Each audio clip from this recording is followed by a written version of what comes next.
We start here in the polyp stage. They're very small. Polyps can make more polyps, but actually what they normally do is they do what's called strobilate, or they get these stacks on top of them. Each one of these will become a baby jellyfish. Jellies? Sweet. Which is called an ephyra. So one polyp can produce 20 or more ephyra. They grow up, they become adult jellyfish. They release their eggs and sperm, which fuse and become a planula. And then this is where it gets complicated, because the planula can become a polyp, or depending on ocean conditions, it can actually skip the polyp stage and become a baby medusa, baby jellyfish as well. So jellyfish, this is the life cycle for all jellyfish you mentioned. Yes. And are there obvious sexual differences? So there are male jellyfish and female jellyfish? There are, yes. They're not easy to tell apart, but yeah. Yeah, you don't go lifting up the skirt of the jellyfish. Yeah. It's going to hurt. Yeah. So after explaining the chart out there, you're going to show us exactly what we're actually looking at on that chart. These are the living ones. Yes. Because you guys breed every jellyfish you keep on site. Yes, exactly. So in here, these are Cotyloryza, and I'll show you the adult ones later. These are the polyps, and we actually have one ephyra that they've produced in there. I don't know if you can see it, it's right at the top there. It's going to show up, but you can trust me, people, it's there. It's the little dots. Yeah. Oh, there we are, you see them, yeah? Yeah, just right there. And so we feed these guys once a week, a combination of rotifers and Artemia. Yeah, so brine shrimp and rotifers, yeah. And there are some species, I seem to remember, at one of the aquariums I was at just recently, there's some that are photosensitive. Yes. And they have symbiotic algae, correct? Yeah, yes. exactly. And that is these ones, actually.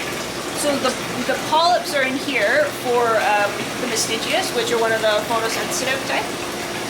And they need to be in darkness until they develop that section, that portion? They don't have to be in darkness, but they don't need the light at this point. Okay. This is more so that less algae grows, so there's less scrubbing. Yes. Yeah. Better for maintenance. Yeah. Well, it's also introduction of anything that gets in the water. Yeah, exactly. Stuff falls off the ceiling. And also, since the polyps grow on the edge, any scrubbing we do scrubs the polyps off. So we have to start like that. Oh, little you see them section hanging off everywhere. Yeah, they're everywhere.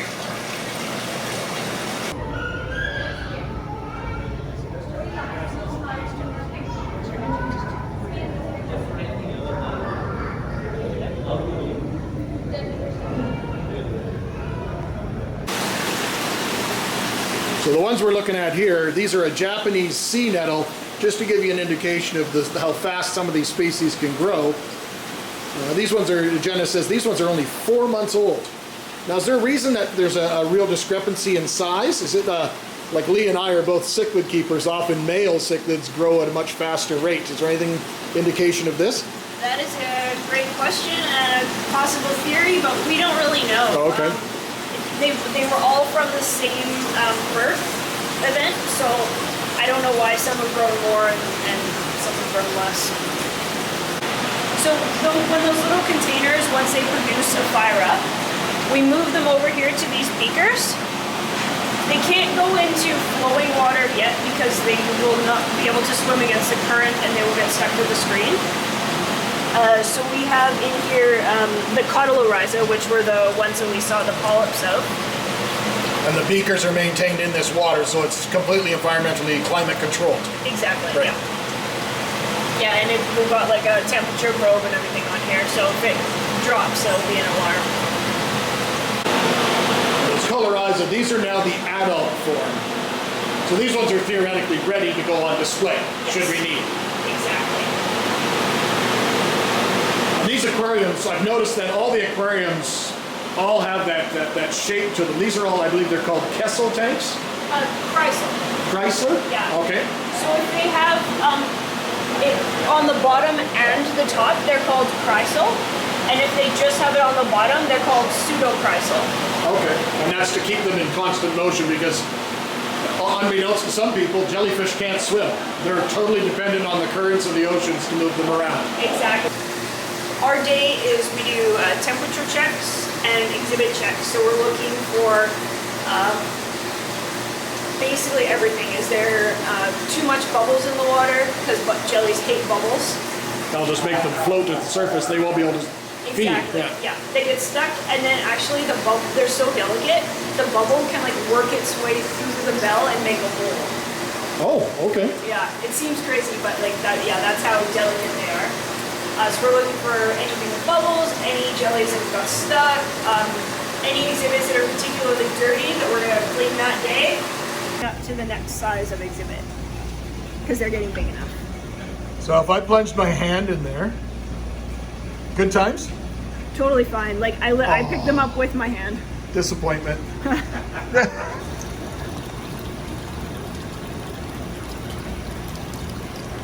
So this is the same type of display that you'd see out there. It would just have a wall in front of it, and then you'd cut out the oval. Right? Yes. Yeah. So that the handle that's coming in at the top, is that the water in? Yes. So that creates that constant motion. Yep. And then by the baffles pointing down, it hits that, it kind of rolls. So you've got basically two circular motions, one on each side. Correct.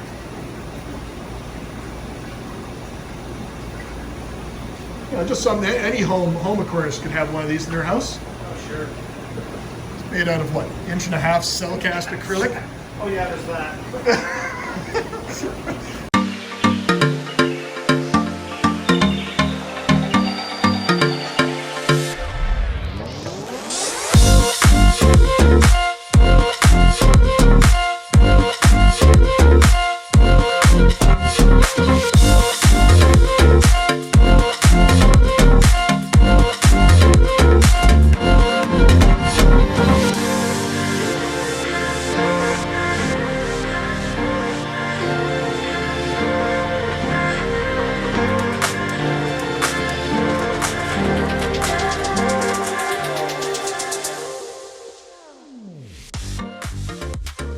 Sure hope you enjoyed today's behind-the-scene video featuring the incredible jellyfish collection at the Vancouver Public Aquarium. I really cannot thank Lee, my dear friend, enough, as well as the Jena, for showing us around and how the ins and outs of how they go about maintaining this incredible collection of these incredibly fascinating animals. So thank you again, my friends. Until next time, take care.